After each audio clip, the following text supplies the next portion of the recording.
नमस्कार दोस्तों, मृदुभाषी के इस खास कार्यक्रम कोरोना वॉरियर्स में आपका हार्दिक स्वागत है। फिलहाल सांसों के बीच एक जंग चल रही है, कारण है कोरोना।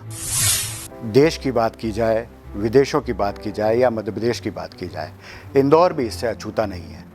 लगातार अस्पतालों में लाइन लगी हुई है, लोग अपनी सांसें बचाने के लिए जद्दोजहद में लगे हैं।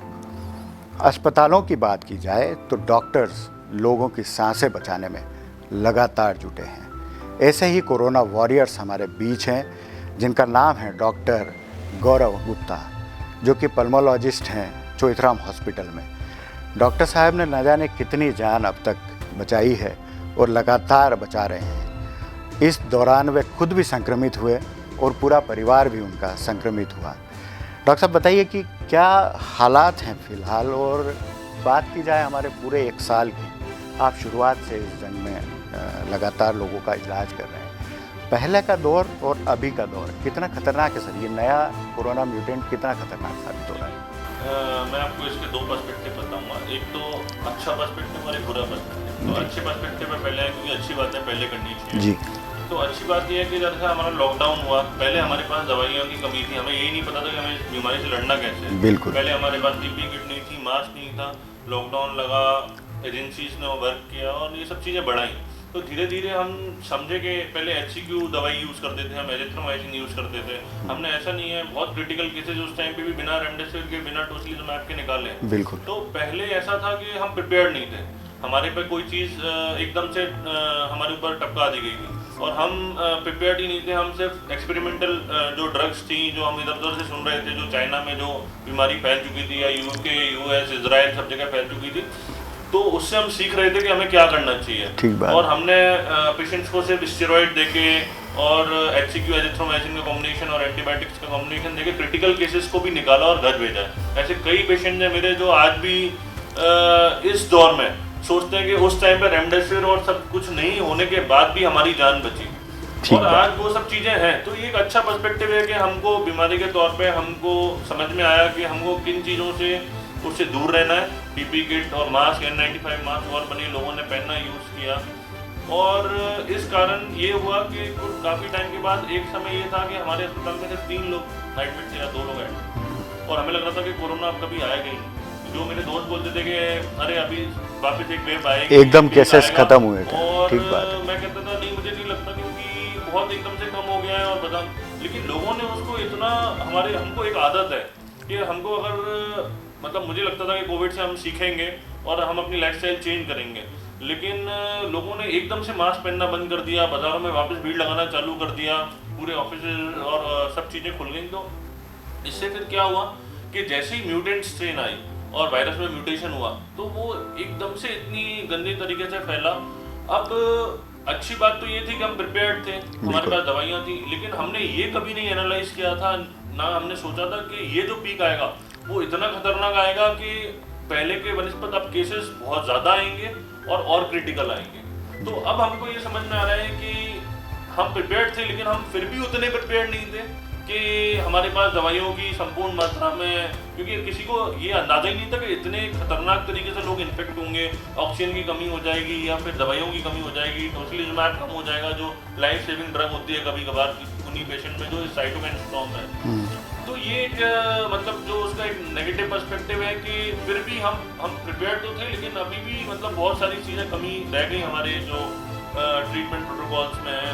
अब नई नई दवाइयाँ और लोग आ रहे हैं, जैसे बाजार में जिनको टोसिलिजुमैब नहीं मिल रहा या रेमडेसिविर नहीं मिल रहा, तो जरूरी नहीं कि हर पेशेंट में रिक्वायर्ड होता है। अस्पताल कौन आदमी पहुँच रहा है जो बहुत ज़्यादा क्रिटिकल है या जिसका ऑक्सीजन कम हो रहा है, बाकी जो 50,000 घर पे बैठ के ट्रीट हो रहे हैं। तो ये पॉजिटिव पर्सपेक्टिव ही तो है कि हमको पुरानी मतलब हमारी जो फर्स्ट वेव है उससे हमें अंदाज़ा लगा कि घर पे कैसे ट्रीटमेंट कर सकते हैं, होम मॉनिटरिंग कैसे कर सकते हैं, 6 मिनट चल के होम ऑक्सीजन कैसे देखनी है रोज़, 7वें दिन क्या चेक करना है, ब्लड मॉनिटरिंग क्या करनी है। तो ये सब चीज़ें प्रिपेयर्डनेस की वजह से ही है कि इतने सारे लोगों को हम घर पे ट्रीटमेंट कर पा रहे हैं। लेकिन जो वायरस म्यूटेशन होने की वजह से क्रिटिकल केसेस आ रहे हैं, अब उनकी संख्या इतनी बढ़ गई है कि रिसोर्सेज की कमी आने लग गई है। तो वो एक नेगेटिव पर्सपेक्टिव। 1 साल का अनुभव, जैसा कि आपने भी कहा सर, कि 1 साल के अनुभव के बाद में हम लोगों ने कुछ सीखा, लेकिन आज के हालात देखते हुए कि क्या लग रहा है कि जिस तरह से ये नया म्यूटेंट है वो कितना असर लोगों के लंग्स में डाल रहा है या कहीं और भी असर कर रहा है? किस तरह से ये नया म्यूटेंट लोगों को जो है हमको क्रिटिकल केसेस में एल्डर पेशेंट ज़्यादा मिलते थे, अभी यंग पेशेंट भी काफ़ी मिल रहे हैं। तो ये एक उसकी नेगेटिव बात है कि यंग पेशेंट भी उनकी इम्यूनिटी अच्छी होने के बाद भी इतने इफेक्ट हो रहे हैं, उनके लंग्स खराब हो रहे हैं, उनको भी हमको काफ़ी बड़ी बड़ी दवाइयाँ यूज़ करनी पड़ रही हैं और कई पेशेंट्स को हम साल्वेज भी नहीं कर पा रहे हैं। हालांकि वो रेशियो बहुत कम है, हम कोशिश तो करते हैं कि हर पेशेंट को बचा सकें, लेकिन वही बात है कि एक डेस्टिनी भी होती है, हम हर पेशेंट्स के साथ उतनी पॉजिटिविटी या उतना इंसाफ नहीं कर सकते। कुछ ना कुछ पेशेंट्स फिर भी हमसे मिस हो जाते हैं, बट फिर भी हमारी कोशिश पूरी रहती है कि यंगर पेशेंट्स में तो हम और ज़्यादा जी जान लगा देते हैं, क्योंकि we know that what they mean for their family. ठीक बात, यंग पेशेंट्स ज़्यादा आ रहे हैं आपने भी कहा, और हालात भी देख के वो नज़र आ रहा है। तो क्या कारण है सर? यंग जो जनरेशन है उसमें तो इम्यूनिटी सिस्टम और अधिक मजबूत होना चाहिए, ये तो हमने देखा ही है। साथ ही ये भी देखने में आ रहा है कि गर्भवती महिलाओं के ऊपर और उनके बच्चों के ऊपर काफ़ी असर आ रहा है। इसका पूरा कारण क्या है? देखिए, मैं आपकी इस बात से बिल्कुल सहमत हूँ कि गर्भवती महिलाएं बहुत आ रही हैं। तो जैसा कि मैंने आपको कहा कि अब केसेस, इन्फेक्ट होने वाले केसेस बढ़ गए हैं, तो ऑब्वियस सी बात है वो बढ़ गए हैं। पहले ये होता था कि लॉकडाउन है तो फैमिली सेफ्ड है, मीन्स घर के अंदर है, निकली नहीं। अब जाके हमने अभी लॉकडाउन करा है, तो जो घर से घर में इन्फेक्शन दे रहे हैं, पहले ऐसा होता था कि एक बंदा कोई इन्फेक्ट होता था तो वो घर में आइसोलेट हो जाता था या फिर गवर्नमेंट ही उस जगह को आइसोलेट कर देती थी। अब क्या हो रहा है कि वो घर पे जाके आइसोलेट हो रहे हैं, थोड़ी सी भी चूक हुई उनसे तो वो पूरी फैमिली को इन्फेक्ट कर दे रहे हैं, तो जिसमें घर में महिला भी इन्वॉल्व हो जाती है। बाकी ये है कि उनके भी हम सीटी स्कैन करते हैं। अगर लेटर स्टेज की महिलाएं होती हैं, 8वां महीना चल रहा है, तो हम उनके सीटी स्कैन करते हैं शील्ड पहना के। और ऐसे कई महिलाओं की हमने सिजेरियन भी करी है और बच्चे भी स्वस्थ हैं उनके, और उनके लंग में पैचेस थे, निमोनिया था, उनको भी हमने रेमडेसिविर दिया है, ट्रीटमेंट किया और आज वो भी अच्छे हैं। तो ऐसा बिल्कुल नहीं है कि अगर गर्भवती हो गई है महिला तो मतलब टेंशन बढ़ गई है और अब बचाना मुश्किल हो गया। और ट्रीटमेंट प्रोटोकॉल्स अवेलेबल हैं, पेशेंट बच रहे हैं, ऐसा नहीं है। लेकिन ऑब्वियस सी बात है, पेशेंट की क्वांटिटी बढ़ गई है तो थोड़ा मोर्टेलिटी ज़्यादा दिख रही है। रेमडेसिविर की काफ़ी शॉर्टेज भी चल रही है सर। किन लोगों को रेमडेसिविर ज़्यादा आवश्यक है? क्या लगता है कि ये जो शॉर्टेज है उससे कितना उभर के आ सकते हैं हम लोग? क्या कोई दूसरा अल्टरनेट नहीं है रेमडेसिविर का? देखिए, सबसे पहली बात तो हर पेशेंट को रेमडेसिविर की ज़रूरत नहीं है जी। तो remdesivir according to your status नहीं लगना चाहिए, अकॉर्डिंग टू योर डिसीज लगना चाहिए। ठीक है। जो माइल्ड टू मॉडरेट केसेस हैं, है ना, इवन 7-8 जो मतलब आजकल एक्चुअल में एक फैशन बन गया है। लोग मेरे पास इलाज कराने आते हैं ओपीडी में तो बोलते हैं सर हमारा लंग कितना परसेंटेज इन्वॉल्व है। तो बेसिकली ये अफवाहें जो फैली हुई हैं कि अगर इतना परसेंट है, जो नॉर्मल लेमन पब्लिक को पता भी नहीं है, फिर भी उनके बीच में भ्रांति फैली हुई है कि 20% के ऊपर है तो रेमडेसिविर लगवाना जरूरी है। 30%, कई लोग आते हैं कि आपने फेविफ्लू से ट्रीटमेंट किया या फिर घर पे इलाज करा, पहले सीवीटी स्कोर 5 था अब 8 हो गया, मतलब बीमारी बढ़ रही है। तो ये सीवीटी स्कोर जब हमको पता ही नहीं है कि वो चीज़ क्या है, हमको ये नहीं पता कि अर्ली डिसीज है, ग्राउंड ग्लासिंग ज़्यादा है सीटी स्कैन में, कि फाइब्रोसिस हो रहा है, उसकी वजह से स्कोरिंग बढ़ी है। हमको अंदाज़ा नहीं है, लेकिन हम अफवाहों के तौर पे इलाज करेंगे और जीपी अगर उसको रेस्ट्रिक्ट नहीं करेंगे तो ऑब्वियसली शॉर्टेज आएगी। किसी को भी कोविड हुआ, कोविड तो एक फैमिली में अगर 10 लोगों हो गया, सबको रेमडेसिविर नहीं लगा सकते। 9 लोगों को घर पे भी ट्रीट कर सकते हैं अगर वो माइल्ड मॉडरेट केस है और जिसका ऑक्सीजन कम हो रहा है 6 मिनट चलने के बाद, उनको हो सकता है उसकी ज़रूरत पड़ रही हो या हॉस्पिटलाइजेशन की ज़रूरत पड़ रही है। तो हमको ये एक बहुत ही मीन्स मैं गुजारिश भी करूँगा लोगों से कि हमको पहले एक अच्छे डॉक्टर को दिखाना चाहिए, एक फिजिशियन को, एक रेस्पिरेटरी फिजिशियन को दिखाना चाहिए। हमको एनालाइज कराना चाहिए कि हमको सही में उस दवाई की ज़रूरत है कि नहीं। अगर उसकी सही में ज़रूरत है तो वो लेना भी चाहिए और उसकी अवेलेबिलिटी भी होनी चाहिए मार्केट में। किसी को भी ऐसा नहीं होना चाहिए कि अवेलेबिलिटी ऑफ ड्रग्स नहीं है और उसकी वजह से किसी इंसान को कुछ नुकसान हो रहा है। तो ये तो ज़रूरी है ही, लेकिन जिसको ज़रूरत नहीं है वो घर पर रह के भी इसका इलाज कर सकता है और सही हो सकता है। अलग अलग भ्रांतियाँ हैं सर। शुरुआत में ये कहा गया है कि सरफेस टच करने से भी कोरोना आपको हो सकता है, लेकिन अभी हालात जो देखे जा रहे हैं उसमें केसेस लगातार बढ़ रहे हैं और कहा जा रहा है कि हवा में ये लगातार लोगों को संक्रमित कर रहा है। क्या लग रहा है कि ये इसमें कितनी सच्चाई है? देखिए, बीच में स्टडीज आती रहती है। पहले जब शुरुआत में था कि फोमाइट्स बेस भी होता है, फोमाइट ठीक रहता है, और मैं इस बात से बिल्कुल मनाही नहीं करूँगा कि फोमाइट से मतलब सर्विसेज से, लेकिन उसका भी एक पर्टिकुलर टाइम रहता है कि कितनी देर वो हवा में या सतह पर रह के जिंदा रह सकता है और कितनी देर में फैला सकता है कोविड। और और रही बात एयर सर्कुलेशन में, तो अगर क्लोज स्पेस है, वेंटिलेशन नहीं है, तो जैसे कि पहले टीबी का इलाज करते थे, तो टीबी के अस्पतालों में, सरकारी अस्पतालों में भी इतना वेंटिलेशन रखते थे कि अगर मरीज भर्ती किया तो एक से दूसरा इन्फेक्ट नहीं हो। तो वैसे ही अगर वेंटिलेटेड नहीं है रूम, एयर सर्कुलेशन में है, तो ऑब्वियस सी बात है कि इन्फेक्टेड होने के चांसेस हैं। बट दैट डजंट मीन्स कि हम ये मानने लग जाएं कि हम हवा में सांस ही नहीं ले पाएंगे, वो पॉसिबल नहीं है। तो हमको अपने यूनिवर्सल प्रिकॉशन, जो सेफ्टी प्रिकॉशन है, वो अपने हमको रखने हैं। हमको मास्क पहनना है, सबसे इम्पोर्टेंट है मास्क। मैं तो चलो N95 पहनता हूँ, लेकिन मैंने देखा है कि जो लोग surgical mask, triple layer mask तक पहन रहे हैं, वे भी संक्रमित बच गए और वो अभी तक फर्स्ट वेव, सेकेंड वेव से बचे हुए हैं। तो बेसिकली मास्क पहनना जरूरी है। अगर कपड़ा कोई यूज़ कर रहा है तो डबल कपड़ा, ट्रिपल कपड़ा यूज़ कर ले। बेसिकली अगर हम अपनी सेफ्टी रखेंगे तो मुझे नहीं लगता कि हम इससे बचना इतना मुश्किल है, और ये कोई ऐसी त्रासदी है कि हम इससे बाहर नहीं पा पाएंगे। लेकिन सर नया जो म्यूटेंट है कितना सीरियस है, मतलब कितने गंभीर लोग आ रहे हैं आपके पास अस्पतालों में आप लोग? देखिए, हर चीज़ का एक पॉजिटिव और नेगेटिव पहलू होता है। तो बेसिकली पॉजिटिव पहलू है घर पे इलाज कर रहे हैं। कई बार क्या होता है कि मरीज घर पे इलाज करते हुए और इतने दिन गुजार देता है, और जो सलाह बिना डॉक्टर की सलाह के जो मैसेज व्हाट्सएप ग्रुप मैसेज से सर्कुलेट हो रहे हैं, डॉक्सी ले लो, आइवरमेक्टिन ले लो। डॉक्सी आइवरमेक्टिन लेने में कोई बुराई नहीं है, लेकिन व्हाट्सएप ग्रुप ये नहीं बताता कि आपको मॉनिटर कैसे करना है घर पे। ठीक बात। तो बेसिकली मॉनिटरिंग बहुत जरूरी है। आप घर पे इलाज लीजिए, कोई मनाही नहीं है, 5, 6, 7 दिन, 8 दिन, लेकिन डॉक्टर की सलाह से लीजिए, डॉक्टर की किसी भी डॉक्टर की परामर्श से और उसकी निगरानी में लीजिए, तो कोई चूक नहीं होगी। लेकिन क्या हो रहा है कि पेशेंट घर पे 8-10 दिन इलाज ले रहे हैं और जब क्रिटिकल हो जा रहे हैं तब हॉस्पिटल पहुंच रहे हैं। अब आप क्रिटिकल स्टेज में हॉस्पिटल पहुंचेंगे तो फिर बहुत मुश्किल। सर बहुत अच्छी सलाह आप लगातार दर्शकों के लिए दे रहे हैं। मैं उन लोगों के लिए जानना चाहता हूं कि जिनकी रिपोर्ट तो नेगेटिव आई है लेकिन सिम्टम्स पूरे दिखाई दे रहे हैं। ऐसे लोग न तो हॉस्पिटल में जा पा रहे हैं और न ढंग से घर पे इलाज करा। ऐसे लोगों के लिए किस तरह से घर पे रह के उसका इलाज किया जा सकता है, किस तरह से स्वस्थ हो सकते हैं, उसके बारे में बताइए। देखिए, रिपोर्ट नेगेटिव आना, ये म्यूटेंट स्ट्रेन में काफ़ी कॉमन हुआ है कि रिपोर्ट्स नेगेटिव आ रही हैं। जी। ऐसे कई पेशेंट हैं हमारे पास जिनकी 1, 2 नहीं 3 रिपोर्ट नेगेटिव आई है, लेकिन उनको सीटी स्कैन में कोविड है। तो ये बात तो जिस दिन कोविड चालू हुई थी तब भी हमको पता थी कि हम डॉक्टर्स को पता थी कि सीटी स्कैन एक ज़्यादा बेटर मार्कर है कोविड का रेदर देन आरटीपीसीआर, और हम तब भी पेशेंट से सीटी स्कैन कराते थे। तो अगर आपको, वही मैं बता रहा हूँ कि आरटीपीसीआर नेगेटिव है लेकिन आपको सिम्टम आ रहे हैं, मान लो रेस्पिरेटरी सिम्टम भी नहीं, सर्दी खांसी की बात नहीं कर रहा हूँ मैं, मान लो आपको लूज मोशन हो रहा है, लेकिन आपको लग रहा है कि लूज मोशन की दवाई 1-2 दिन ले ली फिर भी सही नहीं हो रहा। और आज की डेट में जब हम इतना लोगों को जागृत कर रहे हैं कि पेट दर्द होना, लूज मोशन होना, वॉमिटिंग होना, ये सब भी एक कोविड के सिम्टम हो सकते हैं। तो ज़रूरी नहीं है कि सिर्फ खांसी आएगी, सर्दी होगी और सांस फूलेगी। तो अगर आपको ये सब सिम्टम आ रहे हैं, आपने जांच कराई, नेगेटिव आया, लेकिन आपको अब समझ में आ रहा है कि धीरे धीरे खांसी आने लग गई है या फिर चलने पे सांस फूल रही है ना, तो अगर आपको थोड़ा भी सिम्टम लग रहा है तो डॉक्टर से सलाह लेनी चाहिए। एक डॉक्टर जो भी आपको बोले सीटी स्कैन कराना या ब्लड मार्कर कराते हैं, हम सीबीसी सीआरपी कराते हैं, ये बड़े हुए हैं, तो एक डॉक्टर की सलाह से अगर हम चलेंगे तो शायद ये चीज़ चूके नहीं अपन इस चीज़ से। और आरटीपीसीआर नेगेटिव होने के बाद भी हमारे पास इतने पेशेंट हैं, आप विश्वास नहीं मानेंगे, कम से कम 20-30% पेशेंट जिनके आरटीपीसीआर नेगेटिव है लेकिन एडमिशन होकर इलाज चल रहा है और वो सही हो गया, जिनके लंग में पैचेज निमोनिया। अभी फ़िलहाल के दौर में देखा जाए तो सर इस बार मोर्टेलिटी रेट काफ़ी अधिक है, उसका कारण क्या मानते हैं? क्या बहुत ज़्यादा सीवियरिटी है या लंग्स में एकदम इफेक्ट कर रहा है, क्या कारण है सर?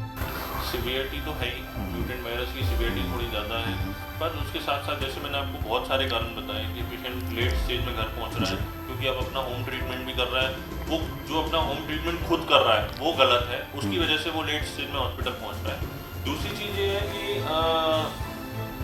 प्रॉपर इलाज, अब इतने लोगों को कोविड हो रहा है, इतने ज़्यादा लोगों को कोविड हो रहा है कि छोटे छोटे अस्पतालों में भी कोविड का इलाज हो रहा है। ठीक बात। तो ड्रग्स की अवेलेबिलिटी अब नहीं हो पा रही है, लोगों ने होर्डिंग कर लिया। मैंने पहले भी अपना मेरा वीडियो था उसमें मैंने बोला था कि प्लीज़ दवाई की होर्डिंग नहीं करें, लोगों तक दवाई पहुँचना चाहिए, है ना। रेमडेसिविर आपको ज़रूरत नहीं है और आप उसके पीछे पड़े रहोगे तो इससे जो दूसरे का नुकसान हो रहा है वो आप अंदाजा नहीं लगा सकते। कोई अपने उससे जान बच सकती है लोगों के जीवन, जिसकी पूरी ज़िंदगी किसी इंसान में निर्भर है, उन सबकी ज़िंदगी इफेक्ट होती है इस चीज़ से। तो कोई भी दवाई जो है, भले आप कितने भी अमीर हों, आप कितने भी एफेक्चुअल आदमी हों, लेकिन अगर आपको ज़रूरत नहीं है तो टोसिलिजुमैब, रेमडेसिविर या जो भी अन्य दवाइयाँ हैं जो इम्पोर्टेंट हैं उनकी होर्डिंग नहीं कीजिए। लोगों को सबको दवाई मिलनी चाहिए, सबका अधिकार है दवाई बिल्कुल लेना और जिंदा रहना और अपना अच्छा इलाज कराना, इस देश में सबका अधिकार है, ज़रूर। एक मौलिक अधिकार है, यही हमारे प्रधानमंत्री जी बोलते हैं। और इसलिए वो सरकारी व्यवस्था को, अस्पतालों को सुधार रहे हैं कि हमने अपने यहाँ इंदौर में भी सुपर स्पेशलिटी अस्पताल बन गया, जबलपुर में, इंदौर एमपी में कितनी जगह बन रहे हैं। क्यों बन रहे हैं? क्योंकि हर इंसान का एक जैसे हमारे राइट्स हैं, है ना, तो वैसे ही एक राइट है हर इंसान का कि right to treat, right for treatment, तो उसका ट्रीटमेंट होना चाहिए। बिल्कुल। शुरुआत की बात की जाए तो जब कोरोना संक्रमण शुरू हुआ था तब लोगों में एक इतना भय था कि डॉक्टर्स ट्रीटमेंट करते थे और घर तक भी नहीं जाते थे क्योंकि उन्हें अपने परिवार की चिंता होती थी। आज आप लोग घर भी जा रहे हैं, परिवार है, छोटे बच्चे हैं, कितना सावधानी रखते हैं आप? हॉस्पिटल से जब घर जाते हैं तो किस तरह का अपना ट्रीटमेंट होता है, किस तरह से परिवार की सेफ्टी का ध्यान रखते हैं आप? देखिए, अब 1 साल हो गया है, पहले हम भी घर जाने से डरते थे, पर हमारा पूरा परिवार इन्फेक्ट हो गया। जब हम नहीं भी जाते थे, फिर हम जाना चालू किया तो हमारा परिवार भी इन्फेक्ट हुआ। एक्चुअल में एक डॉक्टर की ज़िंदगी में उससे ज़्यादा उसका परिवार संघर्ष करता है। मतलब ये मैं अभी की बात नहीं कर रहा हूँ, जब से हम MBBS चालू करते हैं, जब से हम PMD की तैयारी करते हैं, हमारे पेरेंट्स हमको पढ़ने के लिए बाहर भेजते हैं, तब से उनका संघर्ष चालू हो जाता है और वो तब से आज तक चलता ही रहता है। और हमारा परिवार हर दिन संघर्ष करता है क्योंकि हम लोग 35 साल में तो पढ़कर तैयार होते हैं, तो हमारे पेरेंट्स हमारा खर्चा उठाते हैं और उसके बाद 35 साल के बाद जब हम कमाना चालू करते हैं तो उसके बाद भी उनको डेली यही चिंता लगी रहती है कि डेली इन्फेक्शन में जाता है। ऐसा नहीं है, कभी पहले स्वाइन फ्लू भी था, प्लेग भी था, इतनी बीमारियां होती हैं, हमारे परिवार वालों को हमारी चिंता रहती है और हमको भी उनकी चिंता रहती है कि हमारी वजह से उनकी लाइफ कितनी इफेक्ट हो रही है। बिल्कुल। पर एक चीज़ देखिए कि उनको आदत पड़ जाती है कि उनको हमें सपोर्ट करना है, हम उनका सपोर्ट कभी नहीं रहते, वो हमारे सपोर्ट सबसे ज़्यादा रहते हैं। तो उनको भी अंडरस्टैंडिंग है। जब हमको कोविड हुआ था और मेरी फैमिली में वो कोविड हुआ और सबको कोविड हुआ, तो तब भी उनको कोविड होने के बाद उनको मेरी चिंता ज़्यादा थी। तो ये हमारे परिवार हमारे परिवार के सपोर्ट के बिना हम कुछ नहीं कर सकते और उसके सपोर्ट की वजह से हम सावधानियां डेफिनेटली बरतते हैं। हम PPE किट पहनते हैं, हॉस्पिटल में मास्क पहनते हैं, मास्क लेके आते हैं, वहाँ पे नया मास्क पहनते हैं, घर जाते हैं, गार्गल करते हैं, स्टीम करते हैं, सब करते हैं। लेकिन उसके बाद भी कई बार चीज़ें अनअवॉइडेबल होती हैं जिनको जो हमारे हाथ में नहीं रहती, तो फिर वो हो जाता है। एक बार और एक चीज़ और देखने में आ रही है कि डबल डोज यदि वैक्सीन का लगवा लिया गया और एक बार कोरोना पहले हो चुका, उसके बाद भी कई केसेस ऐसे सामने आ रहे हैं जिसमें दोबारा केस आ रहा है, ये किस तरह का और कितना, मतलब वैक्सीनेशन के बाद में कितना असर बॉडी को कर रहा है? मेरे कई आपने सवाल पूछा है, इसलिए इस समय पे ये क्लियर करना भी जरूरी है कि कई लोग बोल रहे हैं वैक्सीन से कोरोना हो गया, जो कि बहुत ही गलत है। हाँ। देखिए, तो इसका एक पॉजिटिव पर्सपेक्टिव मैं आपको बताता हूँ कि मेरे कई रिलेटिव्स को कोरोना हुआ है जिन्होंने फर्स्ट डोज ऑफ वैक्सीन लगवा रखी है। उनकी डिसीज़ मैंने होम ट्रीटमेंट में सही करके, और उनको सिर्फ एक फर्स्ट डे फीवर आया, उसके बाद उनको कोई सिम्टम ही नहीं आया और आज वो बिल्कुल परफेक्ट है। तो बेसिकली और फिर मैंने उनकी एंटीबॉडी चेक करी तो वैक्सीन की वजह से एंटीबॉडी बनी हुई थी और शायद यही कारण था कि उनको सीवियर डिसीज़ नहीं हुई। तो वैक्सीन लगाना बहुत ज़रूरी है। अब रही बात कि वैक्सीन लगवाने से कोरोना तो नहीं हो जाता, तो वैक्सीन लगवाने से कोरोना नहीं होता, हम वैक्सीन लगवाने जाते हैं, वहाँ हम कितनी सावधानी बरत रहे हैं वो बहुत ज़रूरी है। वैक्सीन लगवाने के बाद डेफिनेटली कई लोगों को फीवर आता है, तो वो वैक्सीन रिलेटेड फीवर होता है और वो बच्चे को हम बचपन में टीका लगवाते हैं, उसके बाद भी फीवर आ जाता है, वो कोई बड़ी बात नहीं है। लेकिन हो सकता है कि वहाँ हमने सावधानी नहीं बरती और इसलिए हमको ऐसा लग रहा है कि जिस दिन गए थे तभी से हमें प्रॉब्लम चालू हो गई है। तो वैक्सीन लगवाना बहुत ज़रूरी है, उससे डिसीज़ की सीवियरिटी कम होगी और आपको हो सकता है कि हॉस्पिटलाइज की ज़रूरत ना पड़े, तो वैक्सीन लगवाना चाहिए। वैक्सीन लगवाने के बाद कोविड नहीं होगा या कोविड RT-PCR पॉजिटिव नहीं आएगा, ये हमने कभी नहीं बोला, है ना। RT-PCR पॉजिटिव आएगा लेकिन पेशेंट सीवियर नहीं होगा, है ना, ये हमको लगता है और ये हमने एनालाइज भी किया है इतने लोगों को वैक्सीन लगने के बाद। अब हमको जो समझ में आ रहा है कि सीवियरिटी उनकी डिसीज़ की काफ़ी कम। शहर के बाशिंदों ने कई लापरवाहियाँ भी बरती है सर, उस यही कारण है कि आज केसेस काफ़ी बढ़ रहे हैं। तो हम चाहते हैं कि शहर के दर्शकों के लिए और मधुभाषी के जो दर्शक हैं उनके लिए कोई संदेश आपकी तरफ से जाए कि क्या किस तरह से पॉजिटिविटी आ सकती है, किस तरह से हम अपना इलाज कर सकते हैं, वैक्सीनेशन को लेकर किस तरह से एक जागरूकता बनाए रखना चाहिए, क्या एक भ्रांतियाँ भी लोगों के मन में है, उसको लेकर एक संदेश हम लोग चाहते हैं कि दर्शकों के लिए। इसमें 2-3 चीज़ें हैं कि एक तो मैं एडमिनिस्ट्रेटिव साइड भी चाहता हूँ कि जैसे जहाँ भी वैक्सीन लग रही है तो उसका एक प्रॉपर अपॉइंटमेंट टाइम फिक्स होना चाहिए कि उस टाइम पे सिर्फ जैसे 5 से 10 आदमी जाके वैक्सीन लगवा के अपने घर वापस आ रहे हैं, फिर दूसरा स्लॉट जा रहा है। बिल्कुल। तो बेसिकली वो स्लॉट है भी, आपने देखा होगा उसमें टाइम रहता है, लेकिन बिल्कुल। ऐसा होता नहीं है। हम टाइम फिक्स कर लेते हैं और फिर हम दिन भर में कभी भी अपनी मजी मस्ती से जाके, ठीक तो बात। उसका अगर लोग सही से पालन करेंगे तो वहाँ पे भीड़ नहीं होगी। तो उससे जो हम सेफ्टी भी नहीं रख रहे हैं और भीड़ भी हो रही है, तो उससे जो कोविड फैल रहा है, क्लोज कहीं कहीं पे क्लोज जगह पे भी वैक्सीन लगा रहे हैं, तो वो चीज़ हमको अवॉइड करनी पड़ेगी। एक तो वो टाइमिंग फिक्स जी, होनी चाहिए बिल्कुल। वैक्सीन की। दूसरी चीज़, लोगों को ये समझना पड़ेगा कि हर चीज़ का एक समय होता है। अभी मैं देख रहा हूँ कि 90% लोग ये बोल रहे हैं बस बहुत हो गया, अब हम नहीं झेल पाएंगे, 1 साल हो गया, अब हमारी कुछ ज़िंदगी खराब हो गई। ऐसा नहीं होता, ज़िंदगी बहुत बड़ी है। ठीक बात। हमने हर चीज़ पे जो है, इंसान ने हर चीज़ पे पार पाया है। ऐसा नहीं है, ऐसी कोई भी चीज़ नहीं बनी जिसपे इंसान ने पार नहीं पाया हो। ठीक बात। आजकल हम जब साइंटिस्ट इतनी चीज़ें इनोवेशंस कर रहे हैं, सब कर रहे हैं, तो डेफिनेटली एक मतलब जैसे सूरज हर दिन उगता है, वैसे भी हमारी लाइफ में भी वापस वही चीज़ें होंगी, हम वापस वैसी खुशी से बाहर निकल पाएंगे, मेरी ऐसी उम्मीद है, ऐसा मैं सोचता हूँ। और वैक्सीन लग जाएगी जब सब लोगों को, यंग एज के ग्रुप को जो कैरियर की तरह एक्ट कर रहे हैं, बिल्कुल। खुद तो ज़्यादा सिम्टम नहीं होते, लेकिन वो एल्डर्स को कैरियर के रूप में हो कई जाता लोगों है, को संक्रमित और कर elders रहे हैं। ज़्यादा परेशान हो जाते हैं। तो मुझे लगता है कि 18 से अब ये 1 मई से जो हमारे प्रधानमंत्री ने चालू किया है, यंगस्टर्स को वैक्सीन लग जाएगी और सब लोग वैक्सीनेट हो जाएंगे, तो मुझे लगता है कि धीरे धीरे हार्ड इम्यूनिटी भी डेवलप हो रही है। ऑलमोस्ट कितने लोग इफेक्ट होते जा रहे हैं, वैक्सीनेशन से भी इम्यूनिटी डेवलप होगी। तो एक जो पर्टिकुलर साइंटिस्ट बोलते हैं कि इतने परसेंटेज ऑफ लोग इन्फेक्ट हो गए हैं या एंटीबॉडीज डेवलप हो गई हैं, तो अब बीमारी कंट्रोल हो जाएगी, तो वैसा होगा और सब नॉर्मल होगा हमारी लाइफ में। हम यही चाहते हैं। हमने भी कल नहीं देखा, हम भी रोज हॉस्पिटल जाते हैं तो हमें डर लगता है, हमारी फैमिली को डर लगता है कि मतलब कल क्या होगा। कल का आंसर हमारे पास भी नहीं है। डेली हमारे भी शरीर दुखते हैं, हमें भी गले में खराश होती है, हमें भी डर लगता है, लेकिन कहीं ना कहीं हमारे अंदर ये पॉजिटिविटी है कि चीज़ें अच्छी होंगी। क्योंकि हम तो 15 साल से यही सोचते हुए आ रहे हैं कि कभी पीएमटी में निकल जाएंगे, प्री पीजी निकालना है, अब स्पेशलिटी करनी है, लगातार संघर्ष डॉक्टर करना। बाजार में मीन्स अपना क्लिनिक खोलता है तो पेशेंट आएंगे कि नहीं आएंगे, हम कितना बेटर कर पाएंगे।